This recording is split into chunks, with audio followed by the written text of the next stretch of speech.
নায়িকা না হয়ে নায়িকার অ্যাওয়ার্ড পাওয়া যায়, হিরো না হয়ে হিরোর অ্যাওয়ার্ড পাওয়া যায়।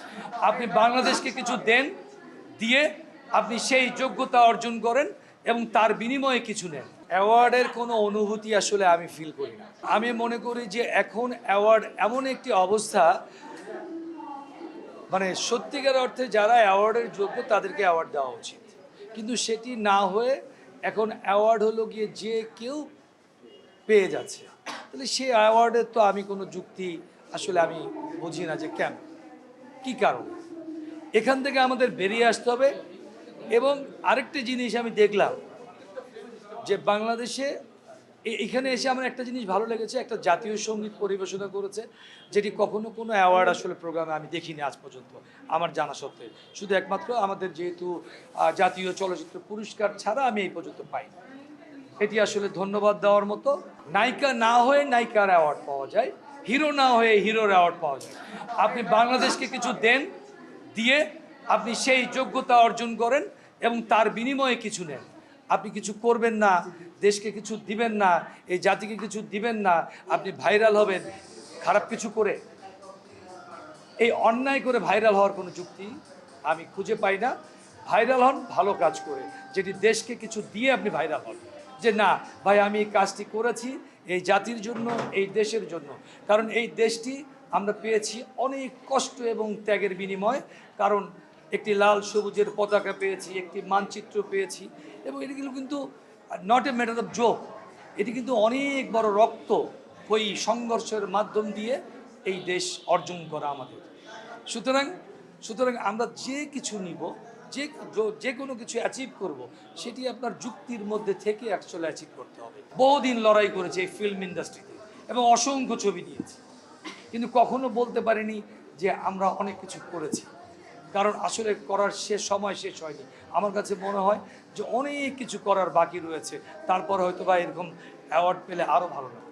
যে টাকার বিনিময়ে অ্যাওয়ার্ড নেয়, 10,000, 5,000, 15,000, 20,000 টাকার বিনিময়ে অ্যাওয়ার্ড, এগুলো থেকে বেরিয়ে আসতে হবে।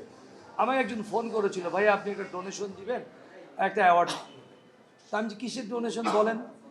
তাহলে ভাই ডোনেশন আপনি আমাকে দেন, ভাই আপনার ওখানে যাবো। কারণ আপনার ওখানে যাওয়ার মতো আসলে সময় আমার, কারণ আমি অনেকগুলো কাজের সাথে আসলে ব্যস্ত। আমি কখনো কাউকে বলি না, আমি আমার মতো করে চলি। আপনারা দেখেছেন আমি মিডিয়াতে খুব কম আসি, ইদানিং মনে হয় কয়েকটা প্রোগ্রামে আমি এসেছি, এছাড়া আমি আসিই না। আমি ফিল্ম ইন্ডাস্ট্রিতে যখন আমি শুরু করেছিলাম কাজ, দেখেন তখন থেকে আমি প্রথম ছবিতে আমি অ্যাট এ টাইম বাংলাদেশের ইতিহাসে, আমি জানি না ইতিহাসে কেউ করেছে কিনা, আমি অ্যাট এ টাইম সেই সময় 13টা ছবি সিগনেচার করেছিলাম প্রথম ছবিটা।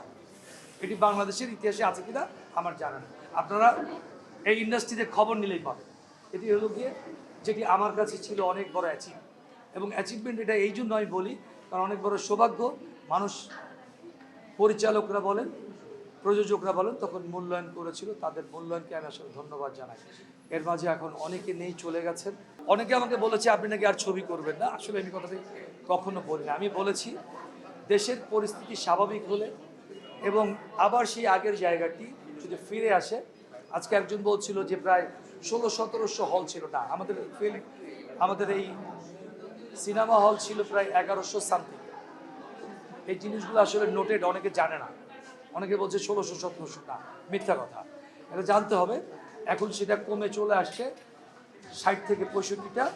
ঈদের সময় যে হয় এটা 80 থেকে 85টা, এর বেশি থিয়েটার এখন বাংলাদেশে নেই।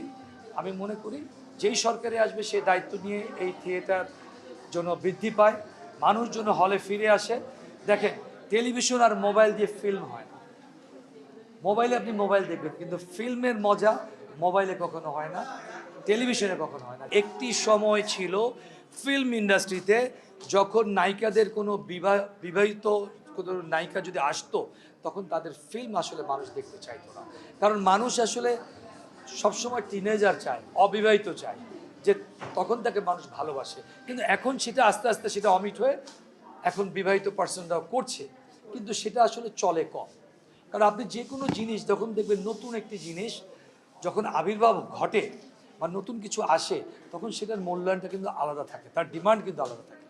একটা ম্যারিড পার্সন আর একটা আনম্যারিড পার্সনের মধ্যে অনেক পার্থক্য দেখা যায়। ঠিক আছে, এটি কিন্তু বাস্তবতা। জাস্ট এটা আমি অন্যদিকে জানি না, আমি কে বলেছে ভাইরাল হয়েছে, আমি জানি না আসলে ভাইরাল হয়েছে কিনা। তবে কথাটি আমি যেটি বলেছি সেটি হলো এই কথাটি, আমরা এই দেশকে ভালোবাসি, এই দেশের মানুষকে ভালোবাসি। সুতরাং একটি শান্তিপূর্ণ নির্বাচনের মাধ্যমে একটি সুন্দর দেশ আমরা দেখতে চাই, যে দেশের মানুষ হাসবে, খেলবে, কথা বলবে, যে দেশের মধ্যে বিনোদনের ছড়াছড়ি হবে, সেরকম একটি আমরা দেশ দেখতে চাই।